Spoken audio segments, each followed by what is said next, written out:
Salve galera, tranquilão? Esse aqui é o primeiro episódio dessa série Teologia Free. E como sempre, não sei qual vai ser o tempo, mas vamos conversar e vamos começando aí pelo início falando da origem. Sim, vamos dar início falando de Gênesis. Mas antes de começar a falar de Gênesis, eu preciso colocar uma ilustração aqui. Porque a motivação desse trabalho é mostrar que Cristo Jesus é o centro. A motivação desse trabalho é mostrar que Cristo Jesus, ele tem mais autoridade que Tiago, mais autoridade que Marcos, João, Tomé, Pedro e Paulo. Entendeu? E Paulo.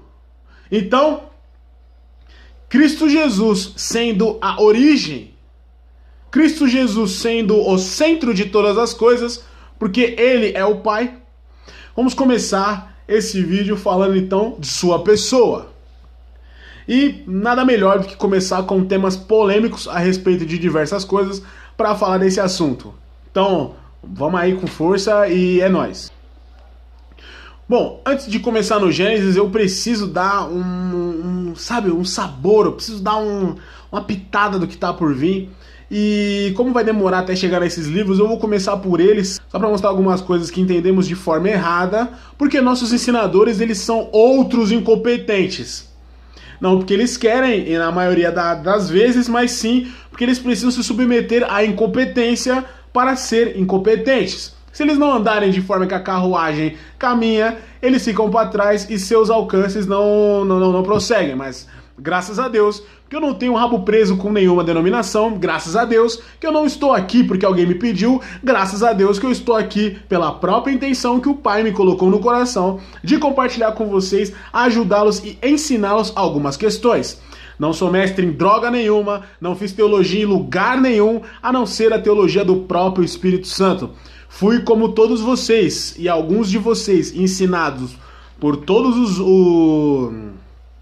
por todas as pessoas que Deus me deu a oportunidade de estar com elas, de todas as pessoas que Deus me deu a riquíssima oportunidade de fazer parte da vida delas, e fui disciplinado e doutrinado naquilo que é mais importante. Primeiro em Cristo Jesus, daí para frente e dentro disso por diante, eu fui tomando as minhas decisões e fui indo a fundo. Lógico, esse é um caminho que eu não recomendo para ninguém se o seu foco for estar com Deus e fazer parte da vida de todas as pessoas que te ensinaram.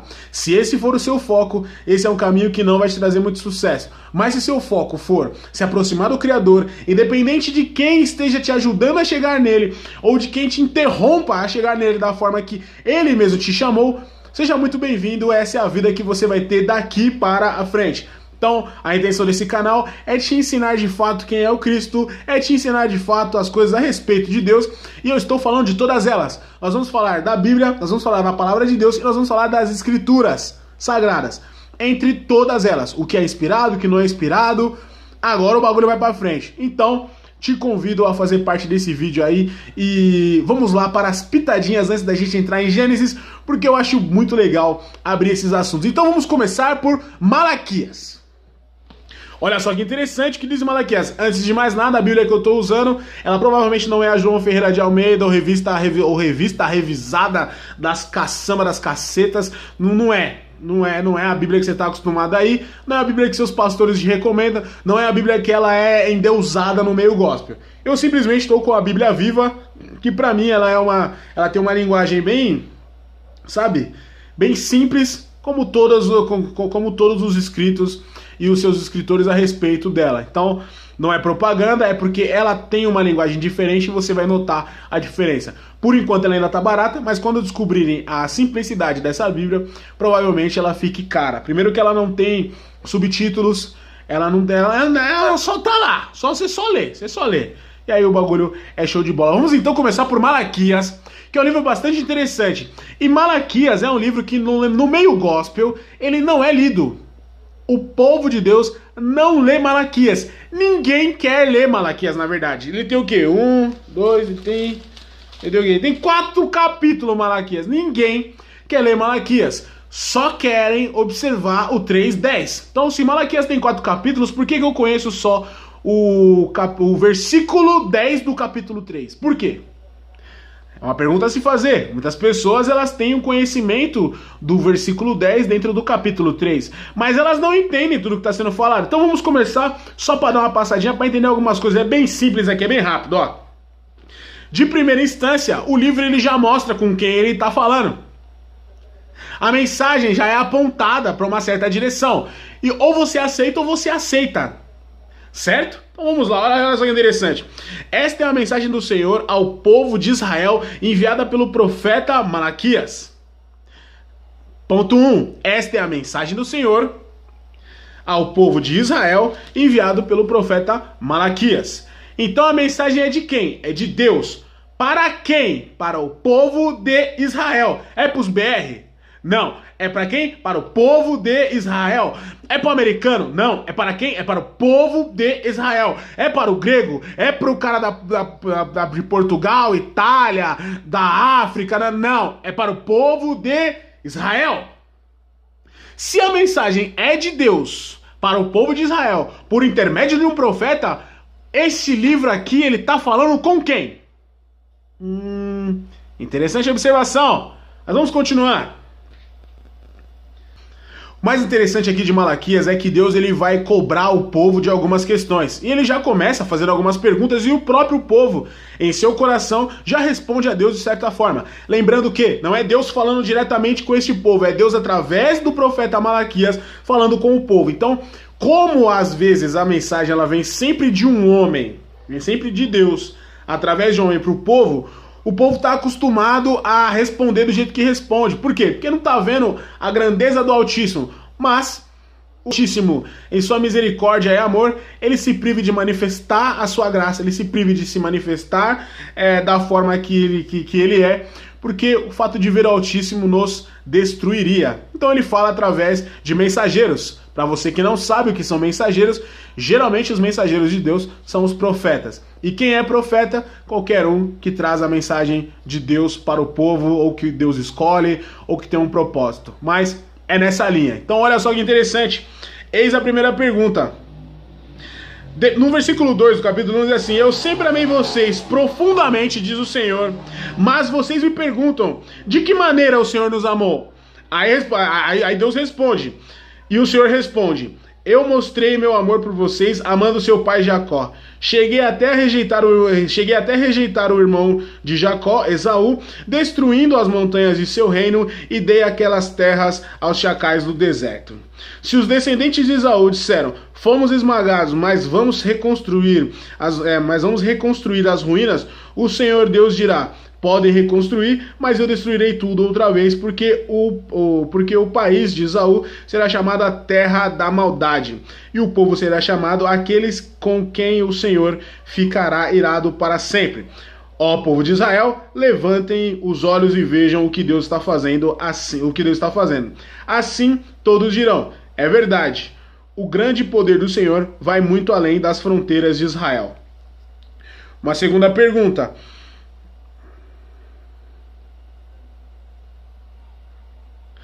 Olha Deus, olha só que interessante aqui Deus, ó. O filho respeita o seu pai, o escravo respeita o seu senhor. Sacerdotes, se eu sou o pai de vocês, por que não me respeitam? Se eu sou o Senhor, por que não me temem? Pergunta o Senhor dos Exércitos. Vocês desprezam o meu nome. Aí os sacerdotes: quem? Nós? Vocês perguntam: de que maneira desprezamos o seu nome? A oferecerem sacrifícios impuros sobre o meu altar. E aqui está cheio de observações, Deus perguntando ao povo, o povo respondendo a ele. E está bastante interessante. Olha, mas o mais interessante de Malaquias, acabou já a leitura de Malaquias, tá? Se quiser, por favor, termine de ler o livro, que agora vai ser uma observação só para você entender o versículo 10 do capítulo 3. A mensagem é para os sacerdotes. A mensagem é para os levitas. Inclusive no livro você vai achar a palavra obedecer, rejeitar e sacerdotes, se eu não me engano, umas 4 ou 5 vezes. E o contexto ele é contínuo também. Quando ele chega lá no capítulo 3, do versículo 10, Ele está falando absolutamente com os sacerdotes que não plantavam, que não trabalhavam, que não faziam bosta nenhuma para ter o que eles tinham, e eles estavam roubando de Deus aquilo e usando para eles mesmos e não para a finalidade da casa do Senhor. O que é a casa do Senhor? O que é a casa do Senhor aqui em Malaquias? É o templo. Qual templo? Templo este que tempos à frente Jesus vai rasgar o véu e vai falar que isso aí agora é besteira? É esse templo mesmo. Então, quando ele chega no 3:10, ele não está falando com você, povo. Ele está falando com sacerdote. Mas há quem queira aceitar esta babosa e acreditar que Deus está falando com você porque está roubando. Sabe por quê? Porque olha só que interessante. Vamos ler o capítulo 3 inteiro, só para a gente ter mais ou menos toda a noção, texto e contexto. Com texto e contexto não tem o que falar, não tem babosa. Então, me desculpem minha leitura, eu leio um pouco mal, mas vou ler aqui para a gente entender. Capítulo 3 de Malaquias, olha só que interessante. Ouçam, vou enviar o meu mensageiro que irá antes de mim para preparar o caminho. Tá falando de João Batista. De repente, o Senhor a quem vocês procuram virá ao seu templo, o mensageiro prometido por Deus, que lhes dará grande alegria. Sim, com certeza ele virá, diz o Senhor dos Exércitos. Mas quem sobreviverá no dia em que ele aparecer? Quem pode suportar a sua presença? Ele é como o fogo que purifica o ouro, como um sabão que limpa as roupas mais sujas. Vai sentar-se como purificador de prata, vigiando com atenção até que todo o refúgio tenha sido queimado. Purificará os levitas, olha que interessante, hein? Os levitas, os servos de Deus, e os limpará como se limpa o ouro e a prata. Assim eles servirão ao Senhor com corações puros. Então, as ofertas que o povo de Judá e Jerusalém trazem agradarão ao Senhor novamente, como nos tempos antigos. Olha só, o que eu falei não é lorota. Tá escrito. Olha que interessante, tá escrito. Nessa época, vou levar o meu castigo. Serei rápido para testemunhar contra os feiticeiros, os adúlteros, os mentirosos, os que roubam o salário de seus empregados, os que exploram as viúvas e os órfãos, os que privam os estrangeiros dos seus direitos, enfim, todos que não me respeitam, declara o Senhor dos Exércitos. Pois eu sou o Senhor e não mudo. Por isso, vocês, descendentes de Jacó, ainda não foram totalmente destruídos. Desde o princípio, vocês têm desprezado as minhas leis e não as têm obedecido. Ainda é tempo de voltar para mim, diz o Senhor dos Exércitos, e eu voltarei para vocês. Mas vocês perguntam, quando foi que deixamos o Senhor? Pode o homem roubar a Deus? Vocês, porém, têm roubado de mim. O Senhor quer dizer... O que o Senhor quer dizer com isso? Quando foi que o roubamos? Olha só, tá rolando uma treta aqui. Você tá vendo que tá rolando uma treta aí. O povo tá tipo, o povo não. Os caras tá lá, a gente roubou. Como é que pode roubar Deus? Aí ele vem e fala, ó. Ele tá falando com quem? Caramba, ele tá falando com o povo, ele tá falando com o sacerdote, certo? Então vamos lá. Mas vocês perguntam, quando foi que deixamos o Senhor? Pode um homem roubar a Deus? Vocês, porém, têm roubado de mim. O Senhor quer dizer... O que o Senhor quer dizer com isso? Quando foi que o roubamos? Vocês me roubaram nos dízimos e nas ofertas. Por isso, a terrível maldição de Deus caiu sobre vocês. Olha lá. Se a maldição caiu é que o roubo já aconteceu. Se a maldição caiu é que já rolou a treta ali, velho. Então não é que tipo você agora tá assistindo esse vídeo por ir lá na denominação, quando o maluco apresentar Malaquias 3:10, ele vai falar, trazei a casa do Senhor, porque senão você vai estar roubando o Senhor. Já aconteceu! Continuemos.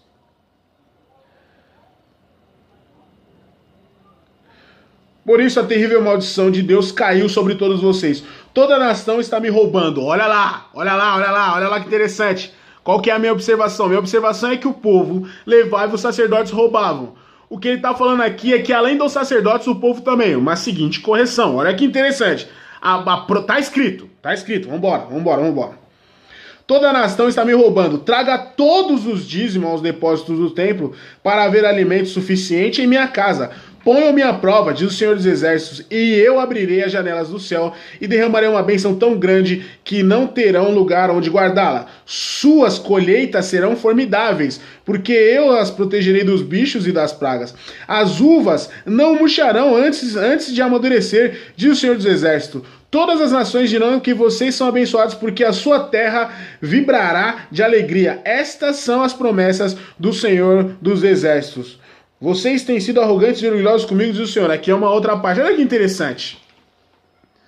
Porque a desculpa é que dinheiro compra alimento. E aqui em Malaquias está escrito que todo o povo roubava, ou seja, você está vendo que é um contexto político, é? É um contexto político. Já que o sacerdote está roubando, eu vou deixar de dar. Eu não vou dar, mano. Não vou dar. Eu vou pegar minha plantação aqui e vou deixar pra mim. Por quê? Porque os levitas, eles não iam pra guerras, eles não cultivavam, eles não tinham nada. Eles só tinham o seguinte papel: apresentar a vontade de Deus ao povo, ensinar o povo a vontade de Deus e finish. Absolutamente mais nada. E quem iria sustentar eles? Toda a tribo. Então, rola um contexto de corrupção aqui da parte dos sacerdotes e o povo deixa de dar, logo eles roubam também, porque a obrigação do povo é dar. O povo quem? O povo de Israel, a obrigação deles é dar. Que dízimo? Isso aqui que ele tá falando, mantimento, 10% de toda a sua colheita, isso. Tanto que Deus fala, te abençoarei com uma bênção que você não poderá medir. De que ele tá falando? Ele tá falando, olha, vou proteger as suas terras das pragas, certo? E vocês vão ser tão abençoados, mas tão abençoados com o trabalho de vocês, que é plantar, que é cultivar, não sei o quê, que toda a extensão ia falar, nossa, esse povo é muito abençoado. Então o que Deus está querendo dizer aqui? Ele está falando trazer 10% do seu salário? Ou brasileiro? Ou europeu? Ou americano? Ou português? Ou italiano? Ou China? Não, ele está falando o quê? Para o povo de Israel, o que está acontecendo ali. Certo? Então, deixa eu ver se tem mais alguma coisa aqui pra frente. Eu acho que também é de bom proveito.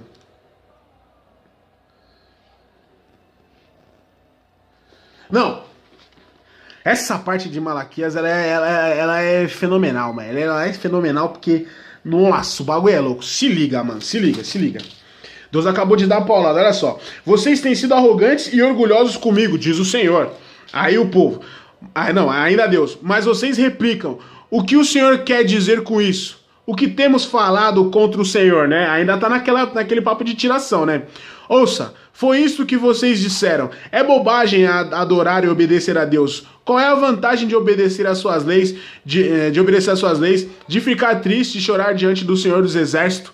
Por isso, no que nos diz respeito, a lei é esta. Felizes os arrogantes e orgulhosos, porque são os maus que prosperam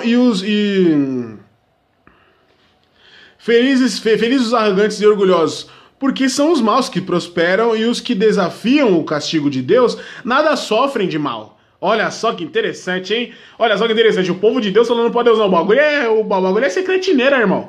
O bagulho é ser cretineira porque é melhor. Os caras aí falam mal do Senhor, os caras aí usam seu nome em vão, do jeito que a gente usa, os caras aí arrebentam aí, então, vou fazer o quê? Você não dá castigo pros caras? É inútil obedecer você e suas leis. Mas vamos continuar. Então, os que obedeciam e amavam o Senhor, conversavam uns com os outros, e o Senhor tinha à sua frente um livro em que registrava os nomes dos que lhe obedeciam e honravam o seu nome. Eles serão meus, diz o Senhor do universo. No dia que eu preparei, não deixarei que sofram, como o pai não castiga o filho obediente. Então vocês verão a diferença entre o tratamento que Deus dá aos justos e aos maus, entre os que servem e os que não servem. Olha que interessante. Nós vamos continuar aqui. Vamos terminar, o livro já está no finalzinho. É 4 capítulos, é papo, mano. Atenção, proclama o Senhor dos Exércitos. O dia do julgamento se aproxima. Queimando como uma fornalha, os orgulhosos e os maus serão queimados como palha, serão completamente destruídos como uma árvore queimada das raízes até os ramos. Mas para vocês, os que me obedecem, nascerá o sol da justiça, trazendo cura em seus raios. Vocês serão curados e saltarão de alegria como bezerros soltos no pasto, e pisarão os perversos como se eles fossem cinzas debaixo dos seus pés, diz o Senhor dos Exércitos. Lembrem de obedecer às leis que dei a todo o povo de Israel, por meio de Moisés, meu servo, no monte Horebe. E eu enviarei a vocês o profeta Elias antes da vinda do grande e terrível dia do julgamento do Senhor. A pregação desse profeta fará os pais e os filhos se unirem de coração novamente, e todos saberão que se não se arrependerem, eu virei e castigarei a terra com maldição. Fechando Malaquias e indo direto para encerrar esse vídeo. Olha só que interessante, eu falei para você que eu ia começar a falar do Gênesis. Mas enfim, dei uma palhinha mais ou menos do que é que tá para vir aí. de como é que vai ser esses vídeos a respeito de teologia free. Nós vamos pegar, vamos ler alguns livros, eu vou ler algumas partes, não vai dar para ler tudo, por que não vai dar para ler tudo? Porque eu preciso da sua cooperação consigo mesmo. Eu vou te dar pontos estratégicos pra gente apenas interpretar o bagulho, igual você viu aí, que já foi passado, mais o que Deus tá falando, e nessa parte final você vê, né? A galera fica aí, nossa, mas por que o ímpio prospera e o crente não? Tem uns que nem falam isso, tem uns que falam assim, não, se o ímpio prospera, eu vou servir ao Senhor porque eu vou prosperar também. Ele vai me dar, laxara bagaceira bagaçar. O bagulho é assim, mas não é isso que Deus tá falando. Não é essa a centralidade da merda do evangelho. Porque isso pra mim é merda de evangelho. Você não serve a Deus por coisas que Ele pode te dar, por caroços ou câncer que Ele pode curar, por casa, por casamento, pela faculdade, pelo trampo bom, pela situação financeira, porque o devorador fica comendo meu dinheiro, mas a culpa não é de você, né? Porque você é um excelente administrador do seu dinheiro. Não! Essa não é a centralidade do evangelho. Não é assim que em Deus trabalha, não é dessa forma que vai acontecer, e você pode servir Ele há 1 bilhão de anos, pode fazer 365 mil campanhas aí na sua denominação, você pode participar da porra toda, pode fazer o que você quiser, você não vai mover a mão de Deus para porra nenhuma, porque o homem não move a mão de Deus para nada, para absolutamente nada. Ele não vai te dar absolutamente nada do que Ele não queira te dar. Porque Deus, ele não é Deus para dar nada para ninguém. Ah, mas Jó foi próspero porque acordava 4 horas da manhã, porque era empreendedor, porque sabia dos negócios. Só quem leu a jossa do livro vai entender que Jó tinha um feeling para ter tudo aquilo que ele tinha. Quando a situação acontece com o Jó, Deus ressarce o que ele já tinha e dá um bônus. Vamos dizer aí que é um bônus pela moral, né? Ó, como eu te usei aí para resolver uma situação, leva a moralzinha aí, ó, leva um bônus round aí. É isso. Essa é a ideia. Talvez você tá aí querendo, ai Deus, restaura meu casamento, ai Deus, me cura das minhas pendengas, ai Deus, não, porque eu vou pra igreja, porque eu vou participar da campanha, porque eu vou tomar ceia, porque eu vou participar de todos os eventos do bagulho, porque você é idiota, você é bobo, vacilão. Não, porque irmão, tem que fazer a obra de Deus, tem que fazer a obra de Deus, tem que fazer a obra de Deus, e quando na verdade Deus diz que a obra de Deus é acreditar naquele que Ele enviou e caramba nenhuma mais. Pode abrir aí. Escreve assim, ó, no Google. Obra de Deus, Bíblia. Vai estar lá Jesus dando na lata, assim, ó. Pá! A obra de Deus é que vocês creiam naquele que Deus enviou. E let it on. Ponto final. Por que eu tenho que começar por esses assuntos polêmicos? Só pra você sentir. E lógico, pra você acompanhar o canal, né, pai? Pra você acompanhar o canal. Mas vou dar uma palhinha de Gênesis também. Então, tá entendido, Malaquias, como é que lê o bagulho? Tem que ler do começo ao fim. Tem que fazer a seguinte interpretação, mano. A mensagem de Deus para o povo de Israel por intermédio de Malaquias. Por intermédio de Malaquias, a mensagem de Deus, por intermédio de Malaquias, Deus fala com o povo de Israel. Israel recebe de Malaquias uma mensagem de Deus. Olha que interessante. Então, Deus fala por Malaquias para Israel. Assim como Israel ouve de Malaquias o que Deus está dizendo para eles. Tá entendendo a ordem? Tá entendendo as questões? A mensagem de Deus para o povo de Israel por intermédio de Malaquias. Então é Malaquias falando o que Deus diz para o povo de Israel. E o povo de Israel ouve de Malaquias o que Deus está falando. Assim, Malaquias fala o que Deus quer dizer ao povo de Israel. Acabou. Essa é a ideia. É dessa forma que você vai rodando. E aí você vai lendo o livro e vai interpretando ele porque ele está falando com o povo e este povo não é você. Então não vem falar pra mim que a merda do dízimo é 10% do seu salário porque isso foi uma merdinha que inventaram e você simplesmente acreditou. É simples. Agora vamos para o Gênesis. Eu podia pegar o Gênesis aqui e abrir. Pegar ele aqui, tranquilão. Falar, no princípio Deus criou o céu e a terra. A terra era vazia e sem forma definida, e o Espírito de Deus se movia sobre as águas. Só que aqui é Pentateuco, velho. São 5 primeiros livros que Moisés recebeu de Deus para poder escrever ao povo. Lei esta que foi citada ali em Malaquias. Tudo que Deus passou para Moisés para ele pegar e mandar para o povo. Só que antes disso, umas coisas já vinham acontecendo. Então é onde eu abro aqui para falar do Evangelho do Mar Morto. Você que quiser aí, depois, não sei se eu vou colocar o link disso aqui, mas você pode procurar o pseudepígrafe do Mar Morto. Por que que eu vou entrar nesse assunto? Fiquei sabendo que tem um parceiro muito legal aí, um irmão bem diferente, pai de um irmão nosso, né? O pai do Leandro, ele tá assistindo aí os vídeos, então, obrigado por estar dando essa moral aí, por estar assistindo a parada aí. Não que você é mais especial do que qualquer outra pessoa, mas saber de que um dos mestres ali do ambiente, um dos ensinadores, tá assistindo alguns vídeos desse canal aqui, já é de grande prazer e, lógico, no que a gente puder somar, que a gente puder compartilhar, traz também. Você que está me assistindo, se tiver teses e pautas para apresentar, pode pá, vou deixar o WhatsApp aí para você ficar tranquilão, ao mandar uma mensagem, fala de assunto tal, a gente pega, troca uma ideia e se encaixa aí. Então, agora voltando à essência do bagulho, por que eu vou falar do Evangelho do Mar Morto? É simples. Pelo único argumento que eu tenho, único não, né? Eu tenho vários, mas esse argumento ele é um argumento bastante favorável. No Concílio de Nicéia foi onde a Bíblia foi criada, certo? Foi onde ela foi organizada, da forma que os católicos quiseram.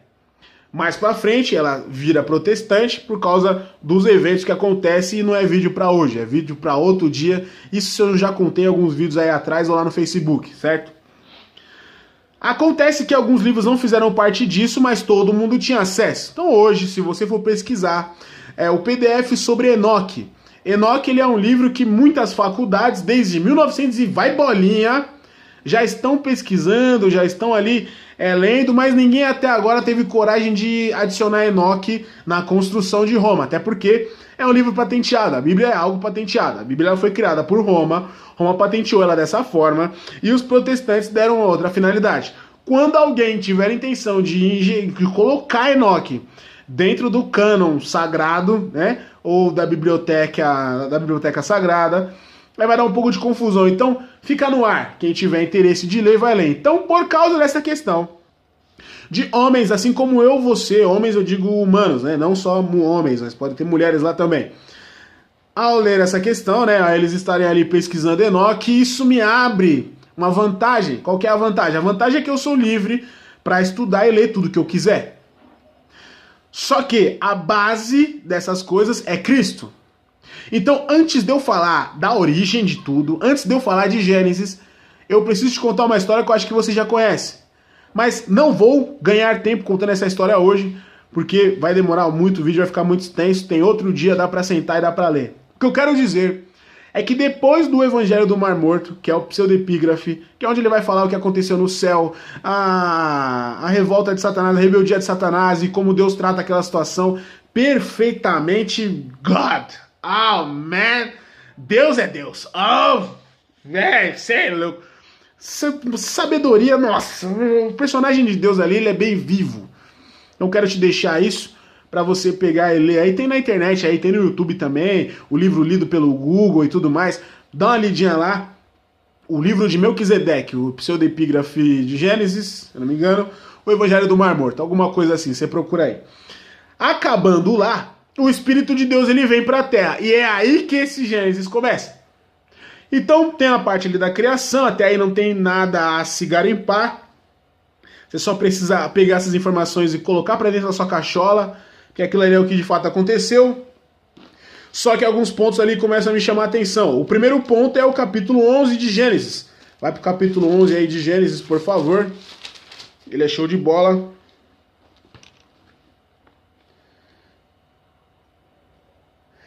Capítulo 11 de Gênesis, versículo 27 em diante. Vai falar de um cara. Então era para ser chamado o Deus de Terá, Abraão e Isaac. E não o Deus de Abraão, Isaac e Jacó. Essa é uma leitura que você vai fazer e eu vou te ensinar uma questãozinha aqui. A observar com olhos que você não estava vendo.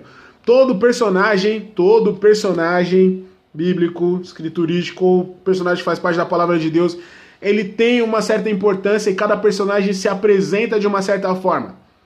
Olha que interessante, você vai passar aqui pelos capítulos, vai passar pela genealogia, vai falar de Noé, vai falar de um monte de coisa aqui, vai passar de toda a descendência, vai passar de muita gente aí. Só que no capítulo 11, no versículo 27 em diante, olha só que interessante, ó. Essa é a história de Terá. Terá foi pai de Abraão, Naor, Arã e Arã.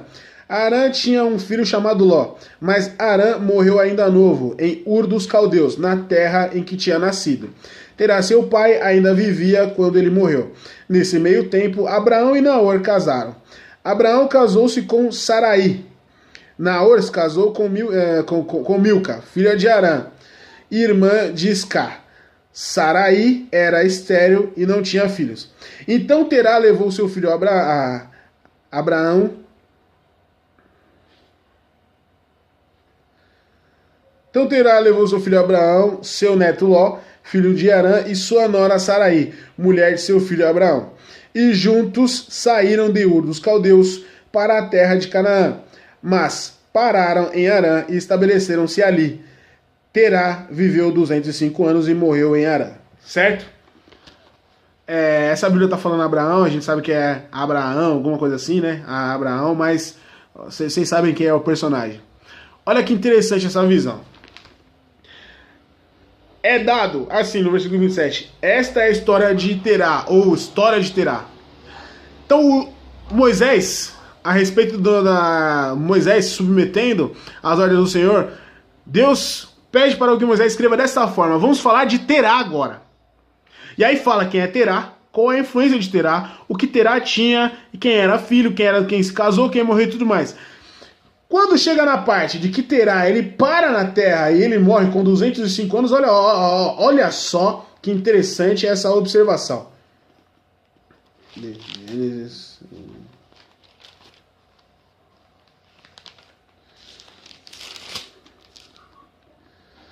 Olha só que interessante essa observação. Mas pararam em Arã e estabeleceram-se ali. Terá viveu 205 anos e morreu em Arã. Aí na sequência, ó. Então o Senhor disse a Abraão: deixa a sua terra e os seus parentes e a casa de seu pai e vá para a terra que lhe mostrar. Terá parou por quê, mano? Então, depois você pesquisa também sobre a história de Terá. No próprio YouTube tem um filme de Terá. Você vai ver mais ou menos o que aconteceu ali. Terá fazia a Abraão criar deuses de madeira, deuses não sei o que. Então tinha toda essa questão. E ele parou ali porque o comércio ali era muito bom para a venda desse paganismo todo. Quando Terá morre, Deus fala com Abraão, mas por que eles pararam? Porque o líder da família, quer dizer, porque o pai é o líder da família. E é ele quem tem que levar. Terá recebeu a ordem de Deus para ele ir para Canaã. Tava muito simples ali, velho. Tava muito simples ali, era só Terá pegar e continuar. Mas aí Terá parou em Arã e falou, mano, aqui é fantástico. Paremos, vamos ficar, levantamos casa e já era, ele tinha um vidão lá, mano. Aí Deus pega e fala pra Abraão, Abraão, faz o seguinte, agora que seu pai morreu, vai embora, deixa tudo aí.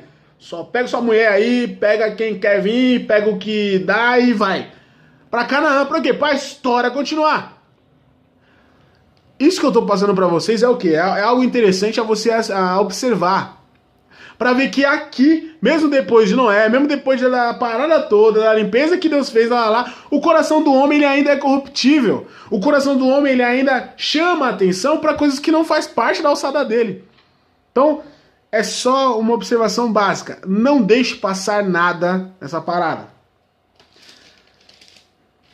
No próximo vídeo, a gente vai entrar com mais precisão. Se você esperava que eu ia falar capítulo por capítulo, para depois prosseguir, não, essa não é a ideia. A ideia é só deixar você com pitadinhas de curiosidade, para com que você, de livre e espontânea vontade, e eu não quero mesmo saber qual é o seu resultado, se você tá lendo, se você não tá lendo, meu papel é só fazer você sentir vontade de querer experimentar. Se você quiser comprar essa Bíblia aqui, eu acho que ela é 10 conto, por enquanto ela tá 10 conto, Bíblia Viva, ela é bem suculenta de ler, olha, ela é mais suculenta do que a NTLH, né, a nova tradução da linguagem de hoje. Ela é mais suculenta, dá pra você ler assim, ó, de forma linear, e ó, ela não tem, tá vendo aqui, ó, ela não tem subtítulos, ela é só palavra e vai, mano. Só palavra e vai. Então, você fica livre, leve e solto. Gostaria muito de presentear cada um de vocês que tá lendo com isso, mas o que mais que eu posso fazer? Ó, essa daqui é a capinha dela, tá aqui, não é merchan, ninguém me pagou pra fazer isso. Só tô passando para você porque é uma leitura bem tranquila e você tem gosto do que você tá lendo e você não fica se perdendo em algumas questões, né? Então se alguém for falar para você, não, essa Bíblia não presta, não lê essa daí não, lê ela primeiro e depois lê a que te recomendaram, você vai entender do que eu tô falando. E ela não tem aquelas observações lá embaixo, né? Porque aqui tá dizendo isso, isso. Não. O máximo que ela coloca ali é alguns nomes, mas pouca coisa também. Então é legal você ler, acho que é interessante você se interessar por essa fita. No próximo vídeo nós vamos falar de ceia, vamos falar de batismo, para dar continuidade nessa daqui da origem. E aí no terceiro vídeo acho que a gente já começa finalmente com a coisa mais importante dessa teologia free, que é a centralidade do Senhor, os propósitos a respeito das coisas que ele estabeleceu e, lógico, Cristo Jesus. Para isso eu vou precisar que você leia, vou precisar que você se interesse pelo assunto, que você se prepare, que você leia aí as recomendações que eu te passei, para você não chegar moscando, porque eu vou passar só voando no bagulho, tá bom? Então, obrigado pela sua atenção, desculpa o jeito que o vídeo está sendo feito agora, mas acho que é desse jeito aí que a gente vai prosseguir, e quanto mais a gente falar, quanto mais a gente ler, melhor também. Obrigado, valeu, deixa seu like, compartilha o vídeo, manda para quem tá aprendendo na graça, para quem não tá, você manda também, e participe, edifique alguém com esse canal, que eu acredito que ele vai edificar bastante. Se não edificar, pelo menos minha parte de sacerdote tá feita aqui. Muito obrigado, tenha um ótimo dia, noite, tarde, tamo junto, Deus abençoe de verdade a todos vocês e tchau!